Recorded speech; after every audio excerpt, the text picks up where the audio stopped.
Marketing and design go hand in hand, and in today's episode, we have Karyl Visaya to talk us through the aspects of marketing and collaboration. Now, for some people who are taking up design as their course, some of them end up working with the marketing team. So, this episode is kind of like your guide on the marketing side of things. Carol is a close friend of mine, so expect a crazy and fun episode with us as she shares her experience as a marketer. So, without further ado, let's get started. Hey guys, welcome to the Creative Chica Podcast. My name is Cornina and I'll be your host. Join me as we talk about creativity, tips and tricks, and stories from various designers. I hope this helps you on your creative journey. Tara, chikahan tayo. Enjoy!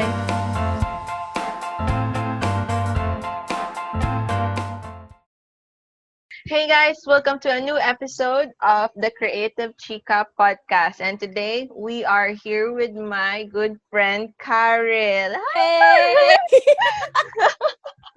Hey, Ikaw Nia. ba serious? Hi Karyl, how are you?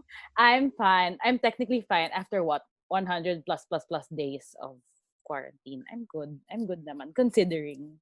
How about you?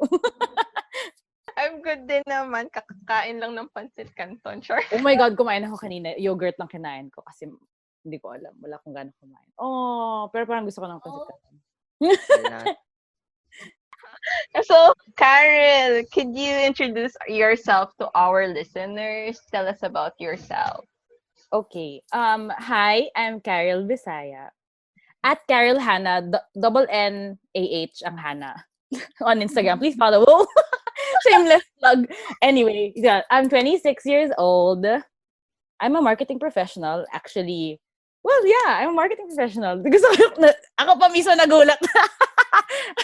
Pero yeah, I've been in the marketing industry for 4 years now. Well, yeah, 4 years, more than 4 years. But as of the moment, I'm currently unemployed, but not because of quarantine. Hindi naman ako na-lay off sa work. I just left work because, ito na, wait, play sad, ding sad Dun, dun, violin. dun, dun, dun, dun. So my previous work, I wasn't really, well, I was happy naman, technically, but like, hindi ako sanay sa ganang klaseng marketing. So, I specialize in events, mostly events, comms, PR, and well, basically partnerships and everything else. So like I really like talking to people, I guess. That's my forte. If you can call that a forte. Is that a skill? Soft skill, people skills. Wow, soft skill. So like yung previous job ko kasi, though I learned a lot, I'm not gonna say na lang the name, of course, we're not gonna. But big company siya here in the Philippines. I left even if people would actually die for my job. Um, I left kasi hindi ako happy. And I guess these days, more than just earning from the job you have, I feel like, well, for me, I don't know, you might call it like a privileged millennial ideology or whatever, but like, if you're not happy, just leave. Find something that makes you happy. So, you left your current job. So, we'll talk about that later then. So, Yes. what made you pursue marketing as a career? Okay. Well, I'm a communication arts graduate. Sorry, communication arts graduate from your college. Technically, I only had like 2 courses ng marketing. Funny, kasi more focused kami sa film prod, TV prod, radio prod. But what made me want to delve into marketing was nung nag-intern ako. So I took my internship sa Mega World Lifestyle Malls. I handled events for Eastwood City tsaka Lucky Chinatown Mall when I was an intern. Doon ko na-discover, wait, parang gusto ko pala ng marketing. And doon ako nilagay. Kasi parang, well, nung time namin, lahat kami ng mga like blockmates and everything. We would always like go TV5, ABS-CBN, GMA. Yun yung gusto namin mapuntahang internship. Pero like, wait lang, wala silang allowance na binibigay. Gusto namin kumita. Sayang din yung 3 months na mag-intern ka. You're not, di ba? You're working, but like, you don't get anything in return. But like, ayun. So we were like, we asked our ates, yung mga previous na com arts din, saan magandang magpunta na nagbibigay ng okay din na allowance, kahit pa paano may allowance. Sabi nila, try Mega World, try nyo lang. So I was like, anong ginagawa doon? So parang like, kasi we're used to production. So like parang, events, ganyan-ganyan, sa malls kayo, ganyan. So we're like, okay, sige, let's try it, why the fuck not? So, doon nag-start yung like love ko for marketing. And it's been my passion ever since. Kasi, well, sabi ko nga, I guess prod for me, well, stepping stone siya for everything else na I've been doing. Kasi like, more on the creative side. It actually opened my eyes to like, being out there, like thinking outside of the box, being in the production side of everything. So like, it helped a lot with like ideating events and marketing stuff back when I was in college, nung intern ako. So like, yeah. So basically, ganun nag-start yung love ko for marketing. Ano ba yung sakop ng marketing? Kasi 'di ba hindi lang siya events, meron pa siyang iba. Like yeah, it's a very big umbrella. Marketing in itself, it's like, well, it's business development. Parang it's funny how people take advantage. Parang hindi nila nabibigyan pansin si marketing. They'd always think, gastos lang yan si marketing. Department ng marketing, pang ano lang yan, pang maarte lang yan, kaartehan lang yan, bagastos lang sila. But like, in reality, if there's no marketing, how would you like grow your business? It's, well, everything naman, all departments naman in any company, I'm sure may importance yan, kaya nandun, di ba? Like, come on. Technically, commonsensically speaking. Pero like, people would think na parang pampalamuti lang si marketing and yada yada. But then again, it's not just that. Actually, sa marketing ko nga lang natutunan mag-Excel sheet na, oh my God, like, kailangan ko pala mag-budget dito. Umiwas nga ako sa math kaya nga ako nag-com arts. Pero like, oh my God, I had to like compute for budget. I had to like, diba? So parang I had to meet certain like sales keme and stuff like, I don't wanna say number like jargons anymore because I don't really like numbers. But like, yun. So parang, it's not just that. It's business development. So marketing is like a way of selling na hindi ka nag-hard sell. For me, it's an investment. Having marketing in any company, it's an investment more than just like gastos. It's an investment sa company. Kasi if you market well, if you market your product well, your company well, you don't have to sell hard. Like, say for example, I guess I'm gonna give big brands na. McDonald's, Coca-Cola. Marketing nila, so good. It's so good na you don't have to push them anymore. Na parang when you see yung logo pa lang, actually kulay pa lang ng red ng Coca-Cola, alam mo nang kay Coke to eh. Diba? Like, it gets you agad. Like, okay, I'm going back. I'm going back. So like, marketing is not just, well, it's a vast universe. Well, for me, lol. It's very, hindi lang siya, not that I'm not gonna hate on other departments, but it's not linear. Marketing is it's non-linear. It's everywhere nga eh. Like, say for example, like I'm not gonna I love finance people, but like when you say your finance, parang linear lang na ito, may certain kang structure na kailangan sundan, may rules and regulations, yada yada yada, and then may end goal. Whereas sa marketing, when you say it's marketing, pwede kang ganito. Like, okay, today, you talk to your client, you talk to people, you partner with people. The next day, puta, gumagawa ka ng graphics. Tapos, parang the week after that, you're making events na. So, like, it's very, very malawak. And it's not linear. Something I learned in my previous job, to become more structured, mas maging linear. I guess nabore ako sa ganon. I guess that's also why I left. So, like, yeah. So, like, nasanay kasi ako na very fast-paced. So, yeah, I guess that one. Marketing is very fast-paced also. Marketing, though, encompassing siya. There's branding, there's public relations, communications, corporate marketing. There's events. Then, yung sales ba kasi graphic designing is under... Kasama ba yung sales sa marketing? No, actually, they're well, when you see like job postings, it's like parang minsan under the same banana siya, sales and marketing, but they're different things. Sales kasi more concerned sila sa sales. Marketing in itself, I think it's more on the image of the brand. It's more on the image of the business para you don't have to push so much on sales. Like, sabihin natin, anong condo bibilhin mo? Okay, wag tayo magbigay ng masyadong big brands. Okay, kung bibili ka ng toothpaste. Kung bibili ka ng toothpaste, guys, alam kung meron na kayong brand in mind. Anyway, basically, marketing like actually establishes your name sa scene, technically. So parang you don't have to push for selling much. Sa sales naman, it's more on, I'm not exactly sure sa sales, but like I've experienced sales na yan, more on numbers talaga sila. Like talagang bring people to buy. That's it. buy with people. For me, marketing, well, aside from like both naman are building partnerships and all that stuff. But like, I don't know, marketing kasi like is the whole imagery siya. Like parang it plays with people's feelings. Yung how they view you. Not exactly just pushing for buying, but more so pakilala ka, parang ganon. I think that's a whole difference of sales and marketing. But like they work together naman. So, yeah. Yeah. In terms of design naman, how is it connected to marketing? So how do marketers collaborate with designers? With designers, the designers, well, kudos sa designers. Grabe, ang hirap na ginagawa nyo, I swear to God. Like, nag-graphic design ako for some time. Up until this day, actually, nagde-design pa din ako. Pero, fuck, in tagal ng pag-design ko, it's not even close to, like, how graphic designers do it. I can't even, like, awesome shit, man. That creativity. But then again, ang collaboration ng marketing and, like, graphics with, well, sa 4 years of experience ko, how I see it, the marketing people tell the story.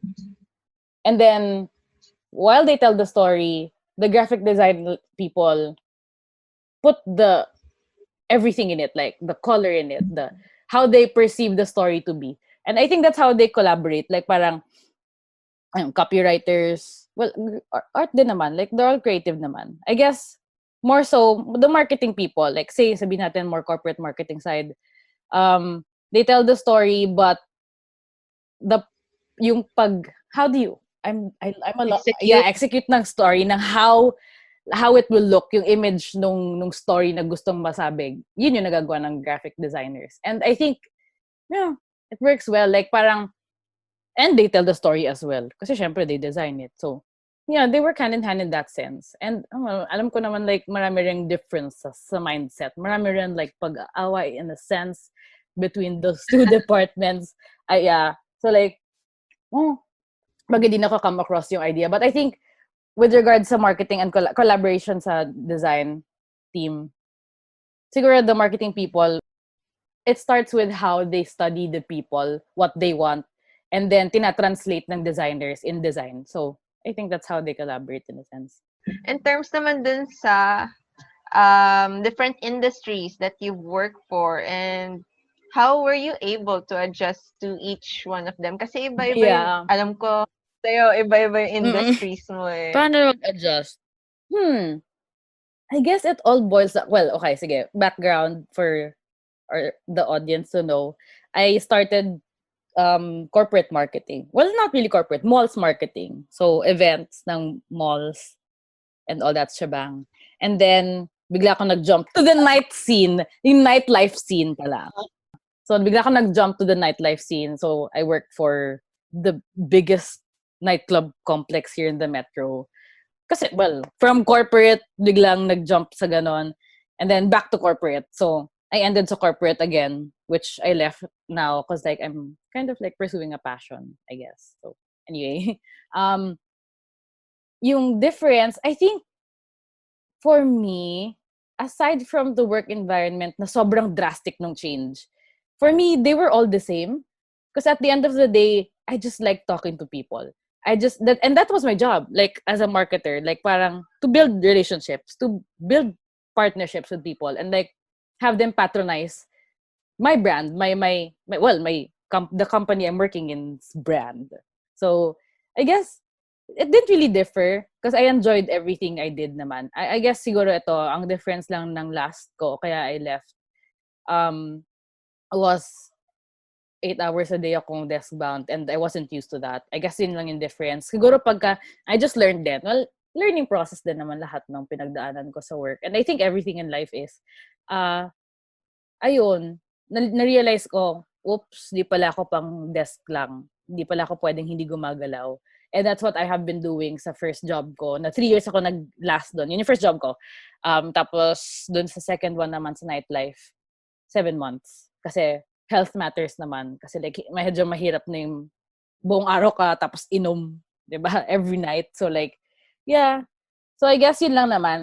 Aside from that, yung ganong klaseng environment, work-wise, they weren't different for me. They were all the same. Kasi I was able to like make halubilo with people and like build their, tell a story through their eyes. Alam mo yun, parang okay, this is what you want, sige, I'm a deliver. So, ganun.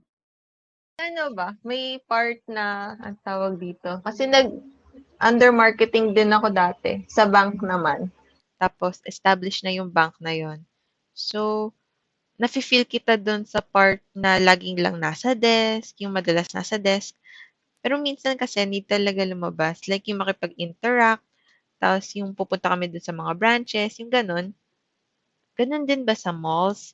Like, lumalabas din ba kayo or sa desk lang talaga? More nasa labas than not. Kasi I had to roam sa malls. Like, morning, sagot email. Tapos pagkatapos na pag-lunch na, ikot sa malls, kamusta ng tenants. Tapos meet with people, meet with agencies, PR agencies, ad agencies, kasi marami kaming projects for the whole mall. Aside from the whole mall, like may mga individual concerns with tenants with their marketing.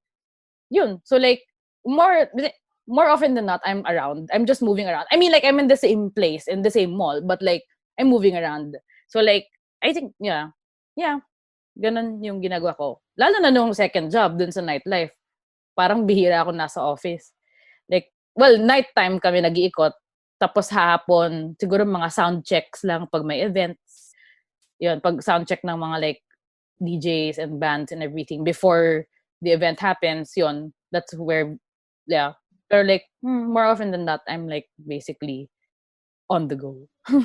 How do you invite or talk to people? Like, yung ganitong klaseng job ba, kailangan madaldal ka or something? So, well, marketing in general naman, may different aspects. Ako siguro yung type na frontliner. Kudos sa frontliners. Thank you very much. Sa sa virus. I hate the COVID virus. I hope we all Yes. get healed from it na and stuff. Oh, anyway. So yon, moving forward. May marketing naman din na more strategic, more desk bound. Sila yung talagang I don't know, like more on like the computer. I guess Admin works, oo, ganon. admin marketing works, parang ganon. But like but people facing kasi talaga si marketing. It depends din kasi well kung anong type of marketing. Corporate marketing hindi ko ata ever ito try subukan like sa backend kasi like more alam mo yan, hindi ka masyado like madaldal, then you don't need to have like you don't have to be madaldal. It's more like executing lang on ground. You don't really have to like but like I think at the same time you still build partnerships. You don't really have to be madaldal naman. Ako lang per se like I'm very madaldal and very out there. But like you don't have to be for you to become a marketer. I'm sure naman ang daming marketer dyan na hindi madaldal. But then again, I don't know, kung mapapansin nyo, there's not much men in the industry ng marketing. I think it's because they're not madaldal and they don't really talk much. It's more women and gay people. I love gay people. They're very creative. I just love them so much and very madaldal. So like, I guess yeah, it comes with being a marketer. At least be able to like have a personality, a character. You don't have to be madaldal. You can be like timid and shy and mild, but like the end goal naman ng pagiging marketer is basically to build partnerships. So if you're able to build partnerships while being, not really madaldal and vocal about anything, then why the fuck not, diba? So like, I mean, diba? Not necessarily naman na kailangan madaldal ka. Paano yung process nun pag sa marketing? Like, kunwari, meron kayong bagong project. So, how do you guys start on a project? And iba-iba ba yun sa companies na napasukan mo? Like, iba dun sa mall, iba dun sa nightclub, tsaka dun sa previous corporate job mo? Well, nagde-differ siya kasi iba rin na yung trip ng boss. Like, nung first job ko na 3 years. Pagka may bago kaming project, it usually starts with pitching. Kasi team kami. Nung nasa nightclub kasi ako, it wasn't really, walang pitching na naganap. Kasi like, I handled lang, parang may isang person per complex. And iba-iba kasi din talaga yung, although ganun din naman yung first job ko, iba-ibang, may one person, one dedicated marketer per mall. Although, like, ang difference nung pag-handle nila, yung boss ko, my manager back in Ortigas, may Ortigas, yan. Yung 3 years ko. Shit! Yung 3-year work ko. My manager back then, sa first job ko, what she would do is like, Christmas is coming up na. Bukas, meeting tayo, pitch kayo lahat ng ideas, overall, ng lahat ng malls, and then tig-isa kayo ng mall. So, she would ask us to like do homework na parang maggawa kami ng pitch deck ng ideas. Like, as in, bato lang ng ideas. Not what she wanted, kasi marami kasing, of course, hawak niya yung budget. Hawak niya yung overall budget ng company. She knows how much. But, doon din ako natuto sa boss ko na yon, na parang she told us na, I don't want you to know about our budget on this certain event, on this certain season. Ayoko kasing makulong yung creativity nyo dahil lang may iniisip kang budget. Sabi niya, I want you all to make your own pitch decks. Your pitch decks about like yung say, Christmas season. Kung anong gusto nyo mangyari sa individual malls na handled nyo and overall. And then, let's see how it goes. Tapos mag-set lang kami ng discussion, mag-meet kami, ganyan. So like, that's how we start with it. Actually, yun nga, parang ideation. Well, first of all, if you're gonna start a project, I think it always starts with ideation of your plans. It's thinking outside the box. Like, what else hasn't been done? Or what has been done na pwede natin matweak? And well, yeah, that's your job then as a marketer. So, you start with that. And then, planning, all projects start with that type of thing. Pero like, iba-iba lang din yung way na manage ng mga managers. Nung nag-nightclub naman ako, ideation, but at the end of the day, kahit yung idea mo, like, give lang yung ideas, pero like at the end of the day, sila din nagde-decide kasi like, I don't know. I don't really want to delve into that. So like, anyway, ayun. So ideation, and then planning. Well, pitch kami. Ideation, pitch, then discussion, then planning na. Yun na yung matagal. Like, contact na ng suppliers, pabid na ng suppliers, ng agencies, and then contact na ng media na kung sino gusto mo mag-cover, and like do some negotiations, etc. and stuff like that. And then, ayun, doon na magsa-start yung execution of everything. So like, usually, when we do Christmas stuff sa malls, we start, actually, ang funny, kasi kakatapos na ng Christmas, nagsa-start na kami mag-discuss tungkol sa Christmas and other upcoming projects March. Kasi like, late na kapag June ka nag-start.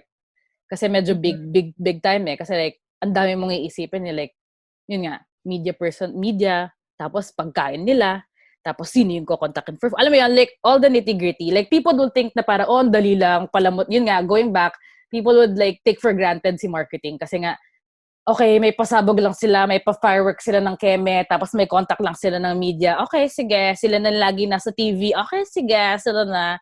And then, they don't think of the hassle behind it all. Like, the stress, the work being done behind it all. Na parang, who would have thought, di ba? Kakatapusan ng Christmas season, you're planning for the next Christmas season 3 months after di ba, after launching your Christmas. So parang, it also depends in timeline, depending on like, on the company. Pero parang ganun, more or less ganun eh. Kasi when, itong huli ko, yung last job ko na, yun nga, yung more on the desk job, but like, it taught me how to be more organized and more linear.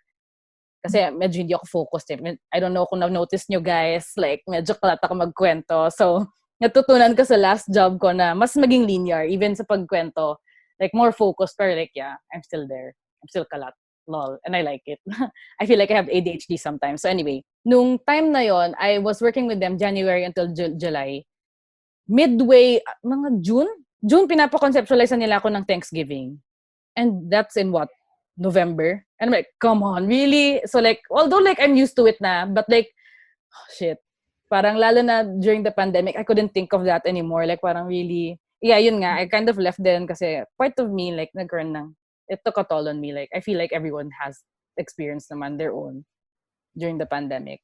So like, yeah, basically, but like going back, yun nga, no one, like, hindi na-realize ng mga tao how stressful it is to be a marketer. They really think lang na parang talagang, ano ka lang, palamuti ka lang. Like, decor ka lang sa kumpanya. But no, it's stressful too.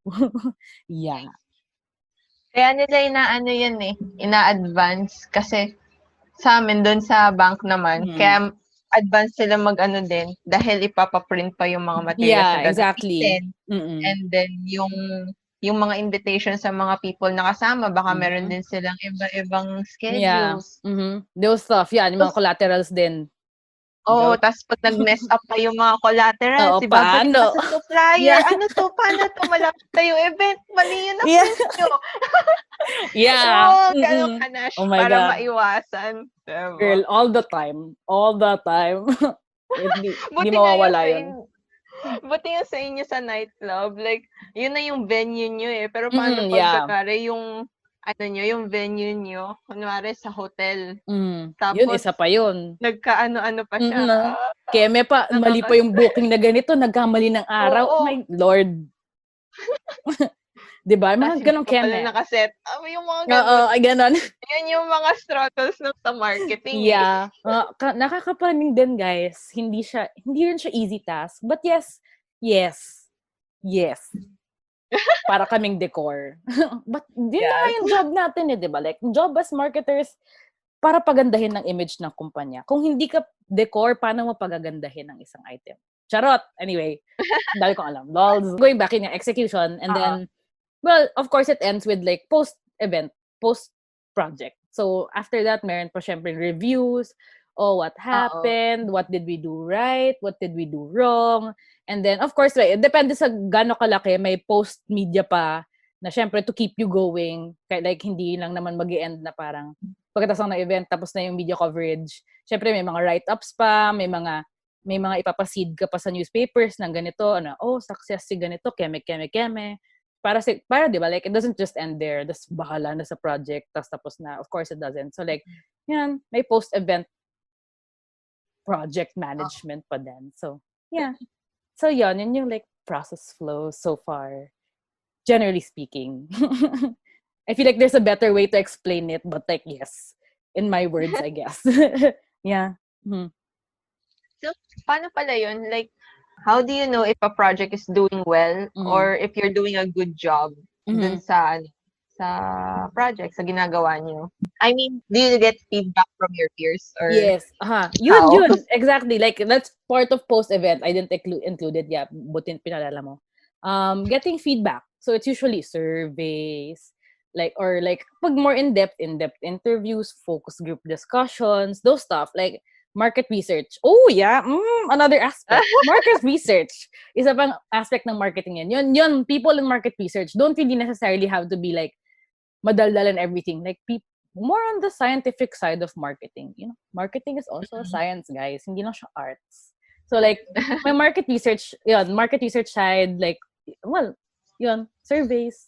Mga ganon, like, interviews, reviews. Yung pagka-product naman, like, reviews, post-project usually. Reviews ng tao, keme, and stuff like that. Like, and then posting ng influencers. Like, tagging of influencers these days are, well, it's like, yeah, like, well, tapping them pala. It's really helpful, like, lalo na sa post-event, like parang nagko-continue pa rin yung rave about the project, the event, because of them, because they keep talking about it, posting stories about it, like, all that stuff. But anyway, yeah, we get feedback then after an event. Of course, kasi paano mo malalaman na nag-succeed ka? Sa amin kasi, back when I was sa malls, ang main target namin is foot traffic. Sales was just a part of it, like driving sales, like people buying from tenants were just a part of it. That was leasing. Yung si leasing department, yun yung main goal nila, to drive sales.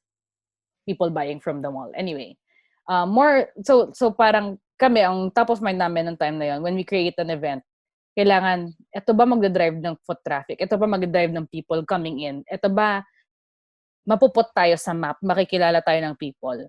So basically, ano bang ginamit namin? So proud. Okay. Back when, yung first job ko, one of my campaigns, nanalo siya ng 2 international awards because, well, very successful siya. It was like, I couldn't say, oh my God. Basta like, nung time kasi na yon, that was 2017.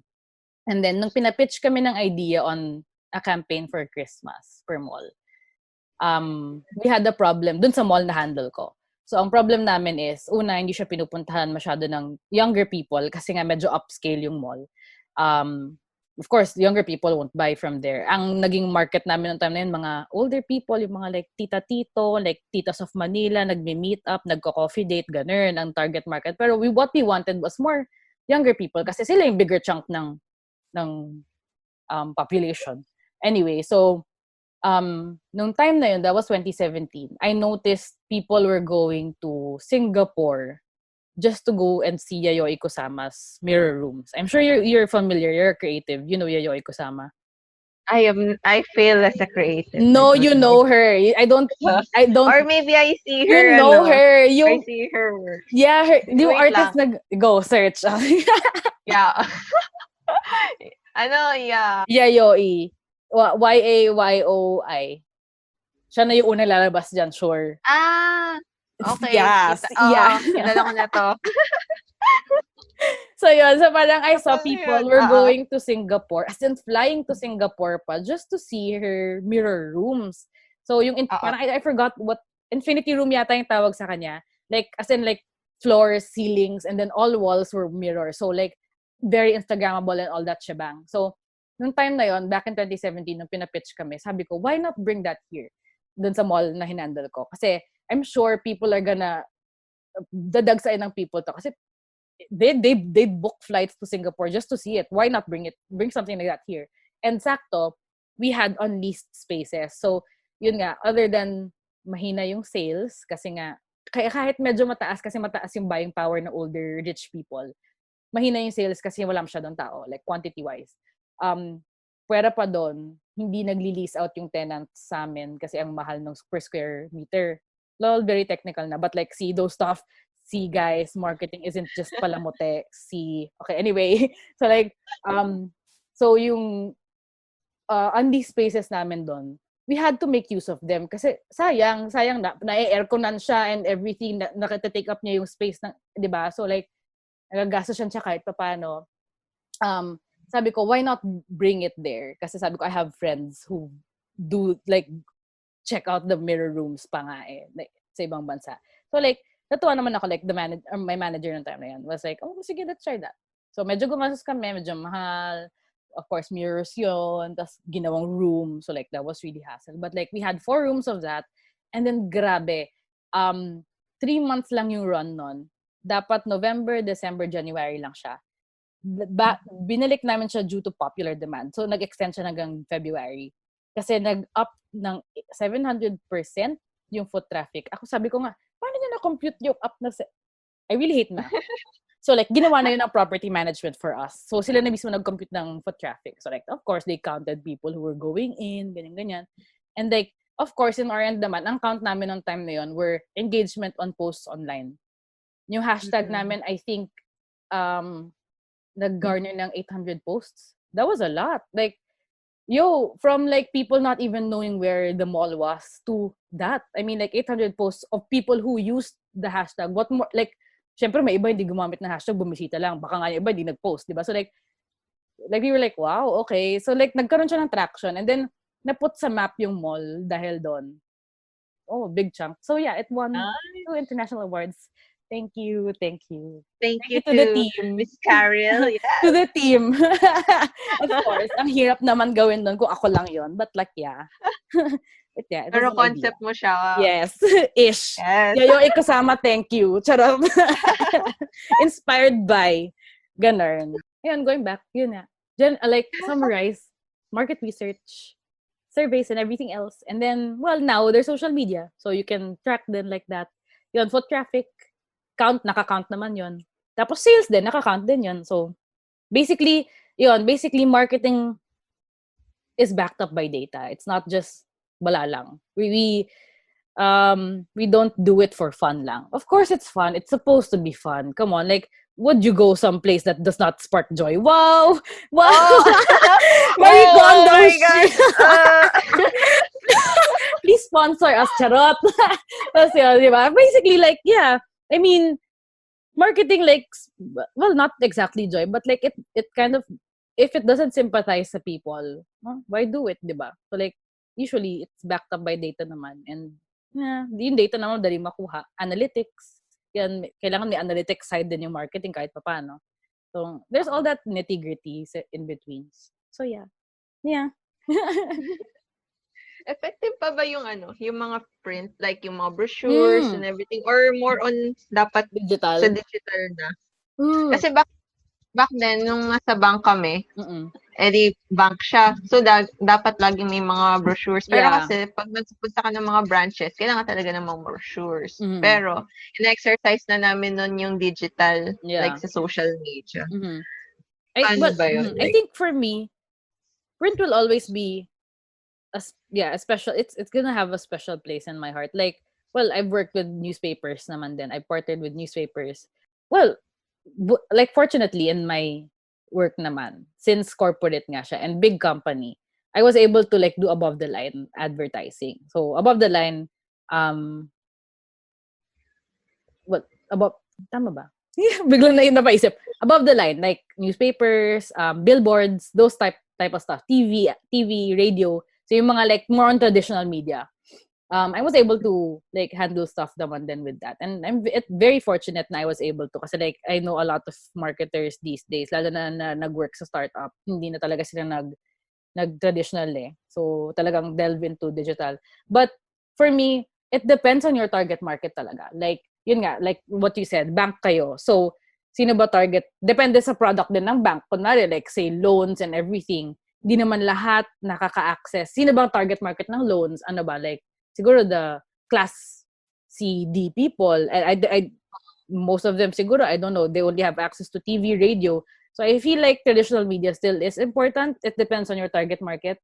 But I also believe na kahit anong, sabihin natin, kahit gaano ka corporate, kahit gaano ka traditional yung company mo, yung business mo or anything, I feel like digital really is the new, the new shebang. So like, I mean, so like, delve into that. Like, I really believe na all businesses should actually have a digital arm. It's not just, pero print, traditional media for me is not dead yet. So, it's still there. Pero actually, nung na-mention mo yung startup, more on sa digital sila. Kasi di ba yung mga print, medyo magastos din siya. Yeah, magastos din talaga siya. Sobrang gastos niya, guys. Digital. Oh my God. Like, isang half page lang sa isang newspaper, halos kalahating milyon na yung gagastusin nyo. Guys, oh my God. I'm not even joking. Fuck. So it's really expensive. Kasi nga, mas maraming taong nare-reach yung ganon. And, kaya siya mas expensive. Billboards are super expensive. Like, ilang months for $1 million, di ba? For a small, depende rin sa location. Pag along EDSA, Diyos ko, $1 million, 3 buwan lang. So, di ba? So, like, parang, those things, it's really expensive. And it's not for the faint of heart. Charot! But pag startup din talaga kasi, of course, budget is also, pero, malaki na rin kasi yung reach ng digital na I don't even know kung na-exceed na niya yung reach ng traditional din eh. But, well, for me, it still depends on your target market. Kasi I think, yung sa cost, nag-exceed na din minsan? I no, not the cost. I mean like reach. Yung reach niya sa tao. Sa reach. Sa reach niya sa tao. Like, as in like, feeling ko na susupalpalan na ng reach ng digital yung kahit anong traditional these days eh. But, yun nga, it depends on your target market din. Kasi if older generation din, medyo hindi sila techie. Diba? Like, medyo takot sila sa technology and stuff. Like, oh my God, like, may sample kanina. Like, Exhibit A yung mom ko. Like, ayaw niyang gumamit ng mga bagong chopper, natatakot daw siya sa technology. Chopper, guys, chopper ng garlic. Napakadali na lang ng buhay niya ngayon, hindi na niya i-chop yung garlic, isa-isa babalatan. Isang boto na lang ipipilitin niya. At takot pa rin siya, guys. So, like, and my mom's not even old. She's not even boomer. My mom's like 40. I don't know, she just turned 50. OMG, I don't know my mom's age. Lol. Anyway, so yun. Ayun. So yun. Those stuff, like, it still depends on your target market. But guys, pag mag-market kayo, kailangan lagi may digital arm. Yeah. Yes. Oo, effective kaya yun. Hindi yung text lang. Yep. Mas okay. Dati naalala ko meron doon sa previous company ko. Like, naghahanap kami ng models. Pag inano pa lang siya, pag tinype pa lang, hi, we're looking for models, wala masyadong nagre-reply. O sige, gawa tayo ng artwork. Yeah. Yan. We Yan. are looking for models. Tapos may face ng guy at girl dito, tapos para siyang TV commercial, yung poster na TV commercial. Yeah. Mas effective yung gano'n. Ang yeah. dami nag-reply. Maano kasi, very visual. Naging 100 yung messenger ko. Actually, very true. Kasi we're visual creatures. Like, di ba, pag di nakuha yung attention natin ng kulay tsaka ng picture, para lang yung menu kapag walang picture yung pagkain, hindi mo o-orderin. Well, it depends. But, di ba? Depende. Yeah, depende pa din. Mas enticing yung nakikita mo. Yeah. That's true. Which is the job of creatives. Yes! Ho! Yes. Doon na po pumapasok yung marketing and creative collaboration. Correct. Ganon. Period. Yes. How is it pala working as a marketing before and during quarantine? Like before ka umalis dun sa previous company mo, like how was that? For me, I'm extrovert kasi ako, guys, and very proven siya. Sa Myers-Briggs ko, ENFP ako. Lol. But like, it affected me in a way na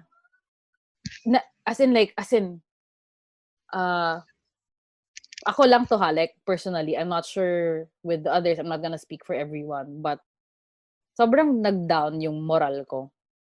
Like, I didn't wanna work. Like, na-demotivate ako mag-work kasi I wasn't seeing people. I wasn't able to talk to people. Like, even if yun nga, going back, yung last job ko nga, did not entail me to meet people outside my roster, my colleagues, outside the company. Kasi nga in-house lahat. Kaya umalis ako kasi like I really needed to meet new people. Parang hindi ko kaya na 8 hours a day, dun lang, sila lang and everything.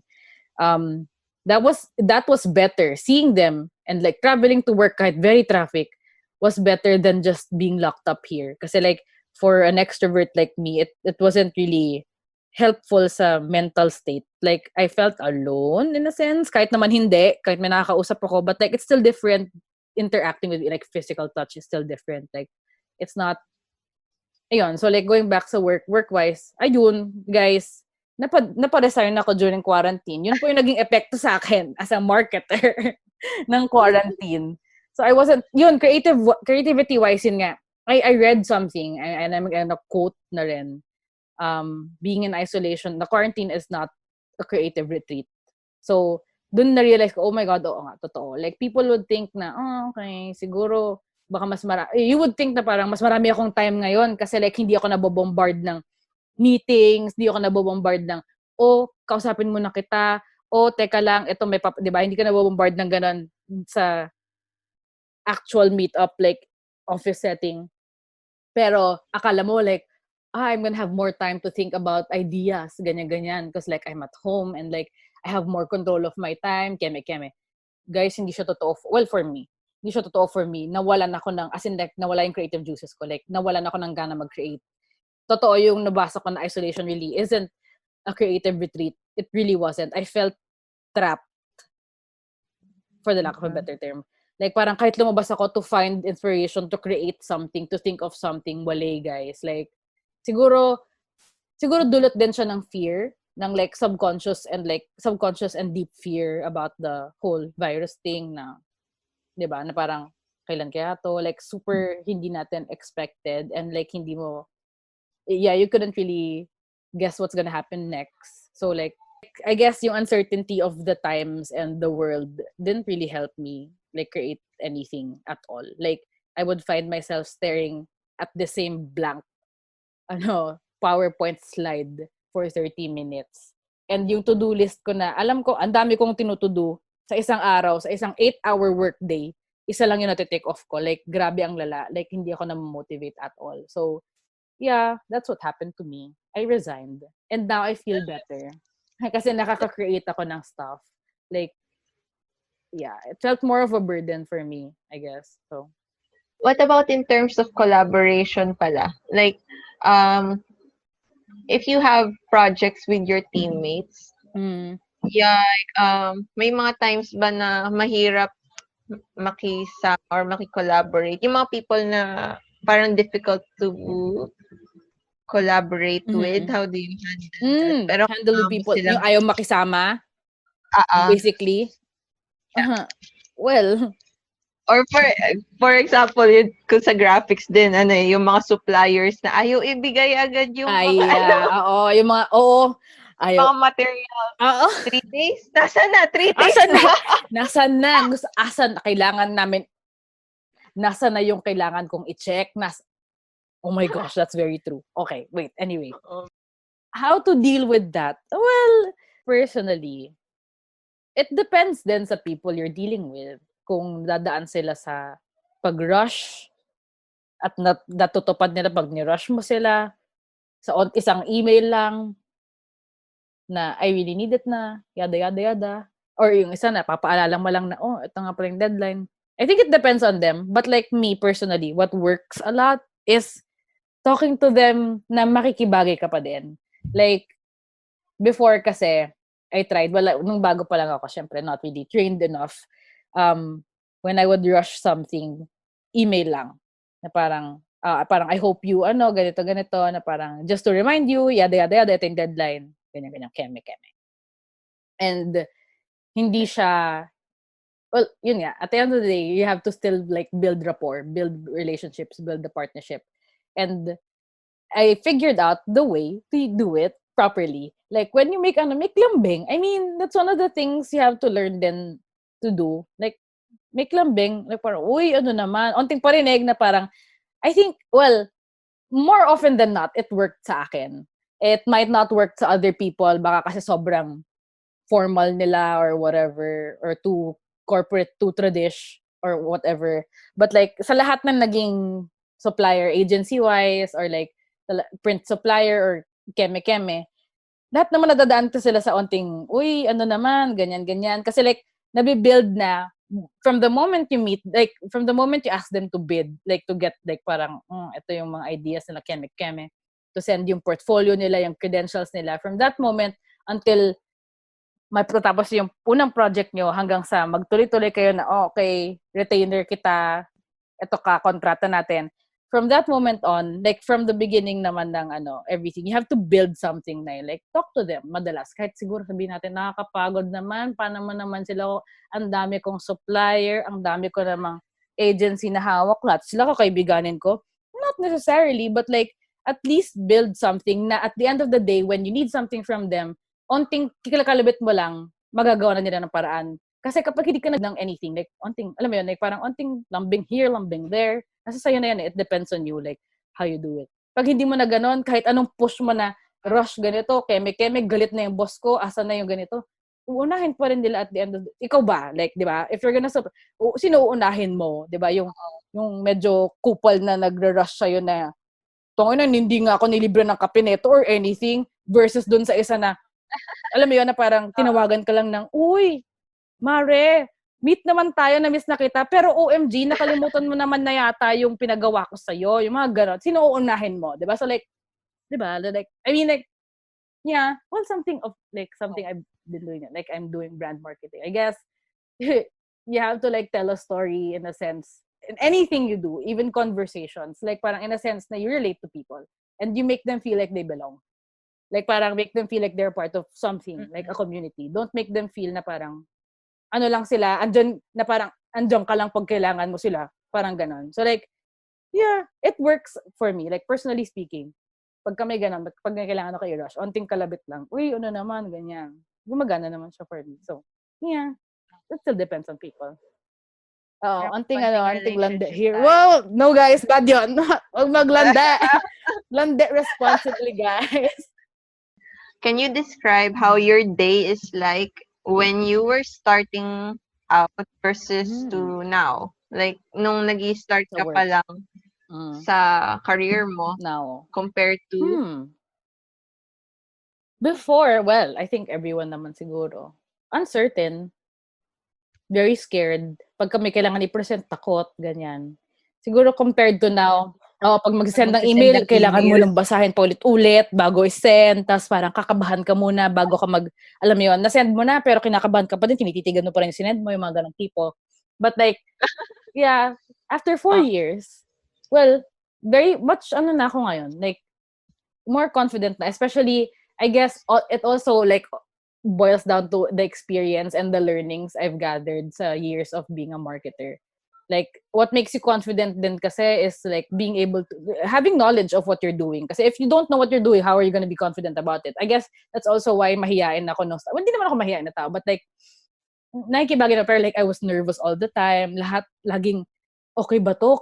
Okay ba ginagawa ko? Ano like I would ask always na, 'di ba? Parang tama ba ginagawa ko before? Kasi like well, wala akong knowledge sa marketing. I started as I didn't have marketing background per se. So like yeah. But now like lalo na nag-take ako ng RMP. So yun. Yeah. So like registered marketing professional. So like mas lalo na akong like na-back up with like studies and data and everything. And I'm more confident now. Like parang kanina, funny. Kanina I had like a phone interview for a job. And hindi na ako, I guess interviews are part of it din. Hindi na ako, like, hindi na nangangatog yung, like, knees ko, yung mga boto-boto ko pag interview. And like, every time they ask me, tell me about yourself. Like, noon, siguro, OMG, anong sabihin ko? What about myself? I don't know, I don't even know myself. Like, ano bang ginagawa ko? Ano bang kaya kong gawin? Now I know, like parang, dire-diretso na ako magkwento. Like parang, I can even fill 30 minutes of a phone interview na ako lang nagsasalita. So like, I guess I'm more confident. I could say na I'm more confident now because I know more about my expertise now and my industry. So, yeah, that's the difference. And di na ako kinakabahan. I like talking in front na. I like presenting na now. Like, gusto ko nga ako nagpe-present palagi. Sobrang gusto ko mag-present. Yung job ko, yung itong latest na job ko, second day ko pa lang, nag-request na ako sa manager ko kung pwede ko i-present yung ideas ko for the company. Like, sobrang bibo ko, guys. Meron akong ginawang pitch deck bago ako nag-start ng work. Guys, I can't even. So, I can't even. So, like, yeah. So, like, now, it's more, mas nabibigay ko na lahat. Mas nabo-vocalize ko na yung ideas ko other than before. So, like, yeah. Tsaka, like, I'm not afraid na to, like, speak my mind. And I'm not afraid to, like, pag sinabi sa akin na, isip ka ng ganitong concept dito. Okay, sige, gawa ngayon. Pero noon, kasi, like, parang, shit, ano kaya gagawin ko? Oh my God. Like, parang, tama ba to? Di ba, raratratin niya ba? Sasabunin ba ng idea? Pero ako, like, right now, I don't mind. Like, at the end of the day, yun, isa pa yun. Like, I also learned, you can never please everyone. It's, whatever it is, just do do your thing. Like, do what you have in mind. And, like, just put it out there. And if they don't want it, then do something else until they like it. Like, syempre. But, like, di ba, you can't please everyone. Like, you're also gonna have to adjust. Sila din naman, mag-adjust din sila sa'yo, syempre. Darating ka rin sa point na, wait lang, I think ito talaga mag-work. Ayun, nandun na rin ako sa point na gano'n na kaya ko nang ipaglaban yung idea ko na even if before, pag sinabi nilang, ayoko yan, sige, change ako agad. Ngayon, hindi. Like, parang, hindi ako naniniwala talaga ako. Tapos, syempre, backed up by data na parang, okay, research says, ganito, keme. Kaya naniniwala ako na papagpatuloy ko to. So, like, those stuff, like, yeah, I got more confident after 4 years. So, what are some of the challenging experience you had in your career, and how are you able to handle it? Challenging. Naku, ang dami. Too many to mention. Charot. Ano ba? Well, work-wise, I guess I can say everything I do is a challenge. And you just push through with it. Like, I feel like, well, I don't know. I'm a gut feel person kasi. So, follow your gut, I guess. Follow your instincts. Lalo na, yeah.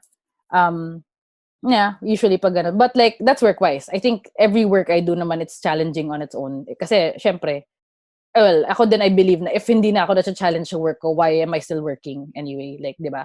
I don't know. I like challenging. I like challenging roles and I like the challenge. So, pag hindi na ako na-challenge, nagiging like stagnant na lahat. Like, nabobore na ako. So, okay.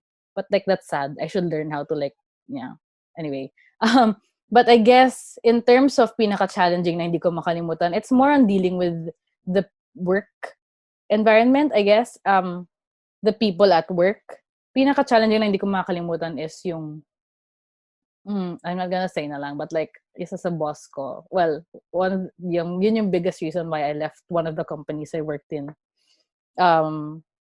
She wasn't logical anymore. Medyo irrational na siya to the point na, alam mo yun, she doesn't know na may mali na siya. Kahit mali siya, i-blame niya sa'yo, i-blame niya sa lahat ng under niya. So yun, like, among other things, like, she's just very immature na. Kasi she knows she's good. She really is good. Like, before she joined the team, isa siya sa gumawa ng OMG, I'm not gonna say, basta like, one of the biggest events pag Christmas sa buong Pilipinas. And I'm not gonna say which one, of course, kasi shit. So, as in like, in the whole fucking Philippines, I'm not even fucking joking, guys. So, ganun kalaki. Ganun na siya. Mayabang na siya. Okay. I hope she doesn't listen to this podcast. But like, I told her that din naman. So like, that's how I dealt with it. I told her about it. Na parang, well, doon una, I didn't want to confront her. Kasi boss ko siya eh. I didn't want to. Pero like, dumating sa point na ano na ako. Like, di na-reach na yung limit ko. Kasi pati yung mga under sa akin na wala namang silang ginagawang masama. Gusto nilang paalisin. Ayaw na niya irregular. Alam mo, for no reason at all. Like, okay naman sila magtrabaho So, anong basis? Dahil lang pangit yung isa manamit. Alam mo yun, ganun ang level. Like, parang hindi na siya presentable. Like, pwede naman ayusin yun. Maayos naman siya mag-work. Tangin ng talino nga niya eh. So, like, what the fuck is wrong? So, nung ganun na nangyari, I had to, like, confront na. And when I resigned nga yung colleague ko, so, super cute. Like, kasi I had a resignation party for that nung company na yun. Nagka-resignation party. So, syempre, post ako sa stories, ganyan. Na-sweetan ako sa isa kong colleague nung time na yun. Nirepost niya yung story na yun. And then, hindi ko makalimutan, he said na parang, thank you, I'll miss you a lot. Thank you for being the voice the voice for the whole team. Na parang, basta keme-keme, like parang sabi na parang, thank you for letting out the things we couldn't say ourselves. Parang ganon. Like, keme-keme. So, I was like, natouch ako doon. Kasi like, But like, yeah, I dealt with it like head on kasi like hindi siya madaan sa syempre una idadaan ko sa like konting parinig, keme. Hindi siya nadaan sa ganun eh. That's actually lumala nga siya pati ako tinira na niya. Like people di ko na rin maintindihan. So I was like, I'm gonna tell you about this. Like you're wrong. Like nag-one-on-one kami. Tapos dumating sa point na parang she would just keep denying the claims and I'm like, I have proof. And then she's magde-deny pa rin siya. I'm like, okay. So like, I guess that's how I handle challenging stuff. Like in a sense, ng ganong kind of challenge. Like I handled it. I handled them like head on most of the time. I guess I'm very confrontational din kasi. So like, and if hindi mag-work ng maayos confrontation, hindi, I don't know. I left. So yeah. Kasi I don't want to keep doing that. And I don't want to be around people who are like that. Na ganun kakitid yung utak. Tapos, alam mo yun, na kahit sabihin mo pa in front of their faces na, ito yung nakikita, constructive criticism na parang, sana maayos mo. I know naman di rin ako perfect, but like, sana ito maayos mo. Lalo na boss ka namin eh. You should be our role model. But like, at the end of the day, wala pa rin. Tapos nagiging immature lang siya lalo. I'm not gonna deal with that. Like, I'm just gonna leave. Like, I have nothing to lose. So, I'm gonna leave. I don't want to be around people like that. So, yeah, I guess yun yung biggest challenge ko in that sense sa work ko. Dealing with people who are your colleagues, like that kind of work environment, work people. Ayoko na ganun. Ang kitid. I can't. Naalala ko ngayon, nairita ka. So, yeah. Oh my gosh. Okay. So, yun. Yun naman. What about your IG stories? Like, sobrang ganda kaya ng mga IG stories mo. Ngayon, hindi ko na nga nagagawa eh. Like before, yeah, I would get messages from people na parang, yun nga, they like it, creative, yada yada. But, ano lang naman yun? Well, aside from the apps that we have now, well, I think you know it. Parang, I guess, you should have an eye for it, I guess. Those stuff. I don't know. I don't do it na now. Hindi na ako natutuwa sa itsura ng IG stories ko ngayon. Like, wala na siyang, hindi na siya focused on, like, hindi siya consistent. So, like, yeah, I miss doing that. Yeah, I guess that's also one of the reasons why I left the job. Kasi, like, nawalan na ako ng motivation to create. So, when I left, I've been, like, trying to create stuff. So, ngayon, like, yeah, I'm here with you recording a podcast and I also have plans on like creating a podcast. Guys, cross-promote po ako, gamit ko po yung podcast ni Nina. Please follow. Charot! But wala pa. Yes. Cross promotion, guys. Pero yeah, charot. So like there's that, and then like my mom and I have been doing like baking and shit. So like we're gonna delve into that too. And like yeah, I'm gonna create the branding for it. So like those stuff I kind of missed nung nawalan ako ng motivation in my past job. Yung latest ko na job to create. So like yeah, now I'm doing that. Medyo passion project-ish ko, I guess. And I guess I'm gonna bring back the stories. Hopefully, bubalik ulit yung yeah, yung ano ko nun. Yeah. Are one of the biggest lessons you've learned in your Oh my career so far? God. Hirap na ang Miss Universe naman yung question. Like, oh my World God. peace. Biggest lessons. Lol, OMG, I don't know. I think I have like a lot of key takeaways, but I guess at the end of the day, just be yourself. Like, don't be who you aren't. Don't make panggap. I think, well, of course, syempre, you have to adapt to the culture. Hindi naman pwedeng pinanganak kang, di ba, madaldal ka, like, hindi mo makontrol yung sarili mo, makalat kang tao, ibig sabihin, madadala mo siya sa career mo, sa office mo, makalat ka, hindi ka syempre, those stuff, like, you have to adapt then. But, like, at the end of the day, any idea, basta, like, work ethic, just be yourself. Like, I guess, yeah, I mean, it will shine, eh. Like, don't try to be someone else. Kasi, mas lalo ka lang hindi aasenso, hindi ka lang ma-up sa ladder. And, yeah, I guess that's one of the reasons why in 4 years time I'm where I'm at, and I'm happy with where I'm at kasi I didn't strive to be someone else. Like I just did myself. Like of course nung una medyo mahirap kasi like of course you're gonna take inspiration from other people. I guess most especially from your boss. Supposedly dapat siya yung role model mo, but like yeah, like parang don't be them. Be be who you are and be a better version of them. Like everyone has their own flaws. You have your own flaw, and like be a better version of yourself even like in anything you do. Like keep assessing yourself lang. Oh, na parang okay, hindi nag-fly tong project na to. Wag mong i-down sarili mo. Wag mo kasi naman kasi ganito, buti pa si ganito yung ginawa. No, don't compare yourself. Just like yeah, it happens. Like, okay, failed yung project mo. So, what do you do next? Move forward. Just keep moving forward and then better yourself at it. Like, learn about it. Like, what went wrong? Then, learn about it. Like, kunwari, like, oh, ang mali pala dito is like, yung pakikitungo ko sa tao. Maybe, moving forward, baka you can ask for training from your company for like, I don't know, mag John Robert Powers ka or something. Hindi ko alam, di ba? So, like, those stuff, like, parang, just be yourself and know yourself. I guess, and not aim to be someone else. I guess that's one of the biggest lessons I've learned. So, what's your advice for young creatives or people who want to pursue marketing? My advice for people who want to pursue marketing. If you're madaldal, go for it. De joke lang. If you're madaldal and arte, go for it. Marketing is very vast. It's hindi siya limiting. Hindi limiting yung career path na yon. Actually, yun nga, I'm a commerce graduate. I only had 2 subjects of marketing and hindi pa na and that I don't remember things about that. I didn't even listen in those classes. So like people who want to pursue marketing, actually my advice to anyone who want to pursue anything in life, whatever it is, kunwari, say, architect ka pero OMG, hilig mo magluto sa bahay, tapos gusto mo maging chef pero takot ka kasi hindi ka naman na-train, hindi ka naman nag-study about it.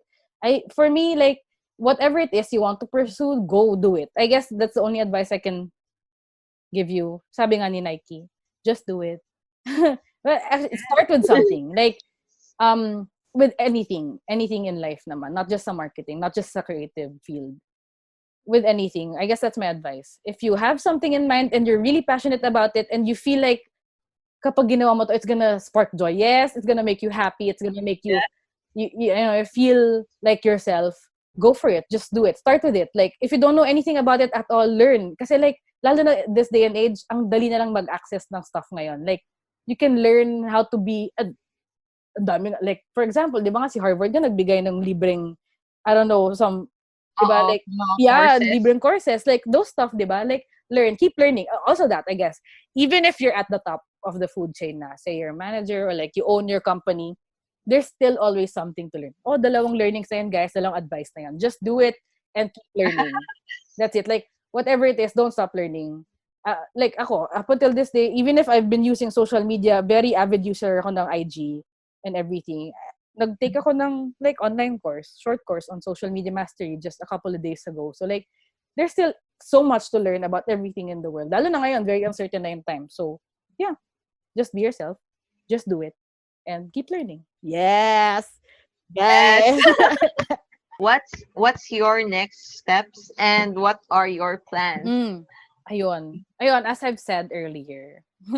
Right now, I just want to create because I missed creating basically in general kasi nawala yung motivation ko due to the pandemic and due to working my corporate day job na 8 hours a day nakaupo ako. So, nasa desk ako. So, nawala yung creative juices ko. So, I'm bringing them back now. My plans now is, well, gume-guest ako kay Cornina sa podcast niya. Pero aside from that, I also have plans on creating a podcast with a friend. Guys, it's called No Sugar Coating. So like if you want like advice na walang filter from two girls, go. Listen. Pero like wala pa guys, wala pa siya. Kung cross-promote lang ako, like premature cross-promoting. And like I've been doing stuff then, I guess I'm gonna delve into e-commerce because my mom and I have been doing something. Like, just follow me on my personal social media at Karyl Hannah. Yes, cross promotion na guys. At Karyl Hannah Go. on Instagram. KARYLHANNAH. Guys, nakalimutan ko i-spell for a moment there yung aking name. So like, please follow. I'm gonna keep you posted. Wow, influencer! I'm gonna keep you posted with like the stuff I've been doing, my passion projects and keme. But most of all, guys, support Creative Chika. Ang creative po nung name. This girl. Guys, ang creative nung name, I swear. Sabi ko nung nakita ko, ay, ang cute.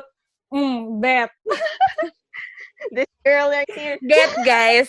So yeah, yun lang naman. Like, yun yung pinagkakabalan ko at the moment. Yeah, I just want to create. Then bring back that creativity na I kind of lost. Yeah. So, yeah.